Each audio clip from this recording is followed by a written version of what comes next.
Crypto is quietly being wired into the very plumbing of global finance. And by the time most people realize this, the pipes will already be locked in place. That's the real story behind the market.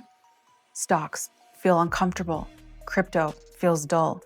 Price is barely moving. But underneath all of that, the system is shifting far faster than the charts show. So today I'm going to show you why that disconnect exists, who's positioning early while everyone else tunes out, and how blockchains are turning from speculative assets into real financial rails. So stay with me until the very end, because once you see how these pieces all line up, you'll understand how this setup for the next altcoin rotation usually forms, and why this quiet phase may be the part most people are overlooking. So without further ado, let's get into it.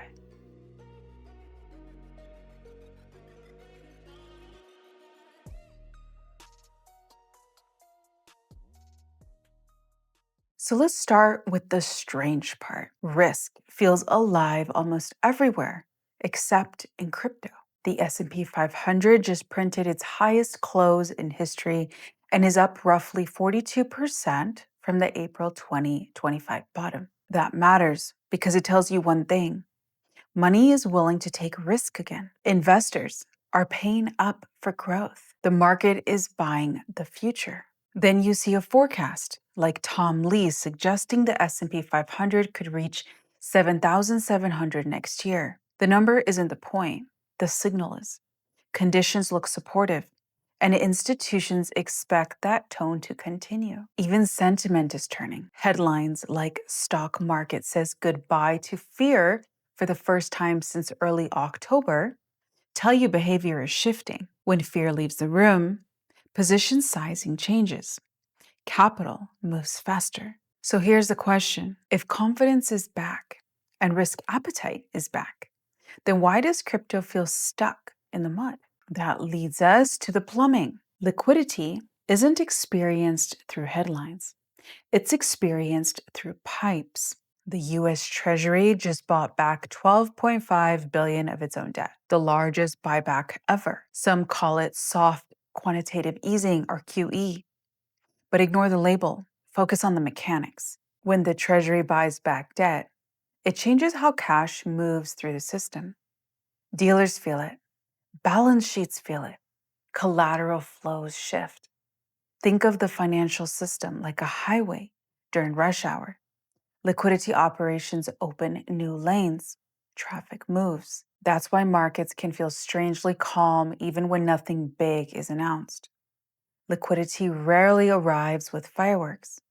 It arrives through smoother settlements, easier collateral, and balance sheets that suddenly have room to breathe. Equities feel this first because they sit closest to the pipes. Crypto feels it later, once participation rebuilds, which brings us to the part that feels the most painful right now. Spot trading volume across major exchanges is down an estimated 66% since January. Traders are tired. Attention has drifted.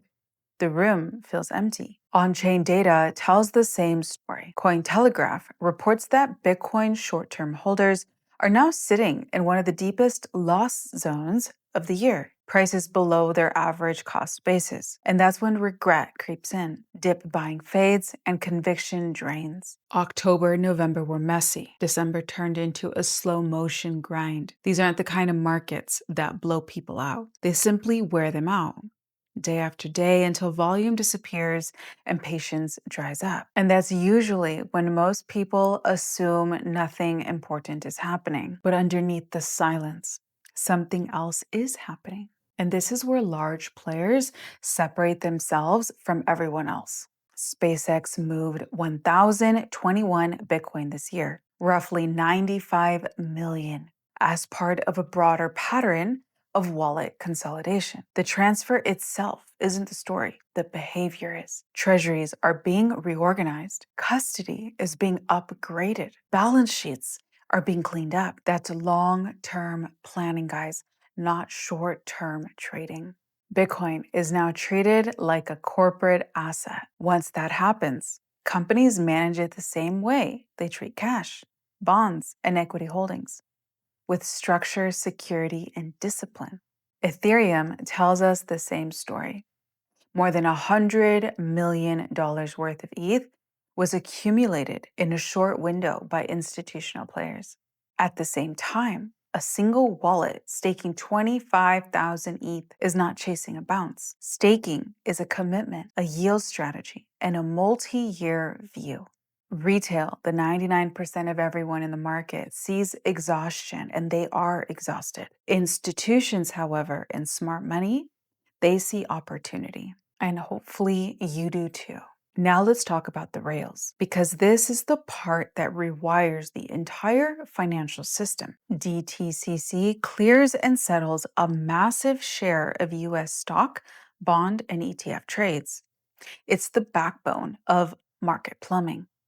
And now, a DTCC subsidiary has received a no-action letter to launch a tokenization service beginning in late of 2026 next year, operating on pre-approved blockchains for 3 years. We're talking about real assets, treasuries, ETFs, and large cap equities, moving into a controlled on-chain settlement environment. That's not experimentation.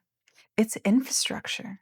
The tone has shifted at the top as well. SEC Chair Paul Atkins has stated that US markets are moving on chain and that innovation is now a priority. Statements like that are so important. They redefine what institutions consider acceptable risk. Once assets live on chain, stablecoins and on chain settlement become core components. They're no longer optional. And here's where the rails meet the real world.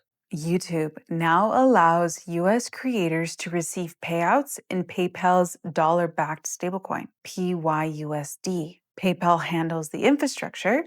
Creators receive tokenized dollars. That's adoption, not speculation, guys. Stablecoins already act like digital cash inside of crypto. When platforms with millions of users plug in, things can scale fast. Ethereum is improving predictability. After the Fusaka upgrade, let me know, by the way, if you want me to cover this upgrade in detail. It may be a bit more techy of a video, but if you're interested, I would love to cover it for you. Anyway, we see their gas fees hit their lowest levels since 2017. Proposed gas futures would let builders lock in costs, something real businesses need before they deploy at scale. And Solana is proving execution. It leads in daily DEX volume and app revenue.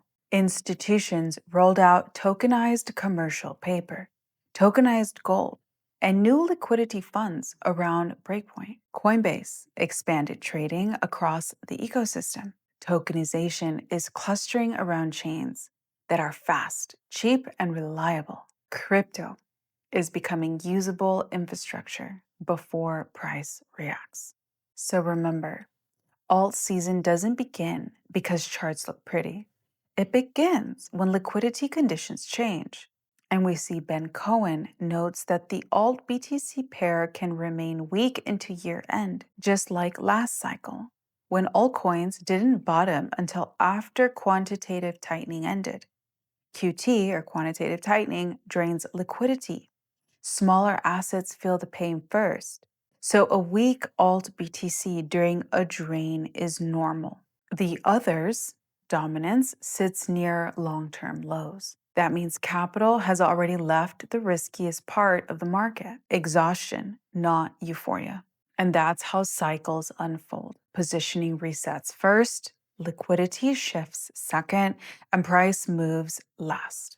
Two signals help frame Bitcoin. Bitcoin's 90-day spot takeover CVD has flipped positive, suggesting buyers are becoming more aggressive, even while volume remains low. And long-term valuation models show Bitcoin trading at levels historically associated with stress, the kind of moments that often precede structural shifts. And as we close out today, here's the bigger picture. Stocks are confident. Fear is fading, and risk appetite is alive, all while liquidity is quietly returning through the plumbing. Crypto only feels dead because participation collapsed. Underneath the surface, though, institutions are organizing and reorganizing themselves. They're allocating and they're committing. The real transformation is structural. Tokenization is coming. Market infrastructure is moving on chain. Stablecoins are entering mainstream payouts, and Ethereum and Solana are emerging as the rails that carry this shift forward. So that's a wrap for this video. If this video helped you see the bigger picture today, hit the like button because it'll help more people find my video. And then of course, subscribe if you haven't already. Every subscription actually helps me a lot to stay motivated and bringing you this content every single day, Monday through Friday, because I do put a ton of work into every single video, as does my team. I love you guys so much. I hope you get some rest this weekend. I hope you enjoy yourself with family and friends. Remember, despite what's going on in the market, you still have to do your best to stay happy and grounded because that will actually help you in your investment management. Okay, I will catch you guys here on Monday.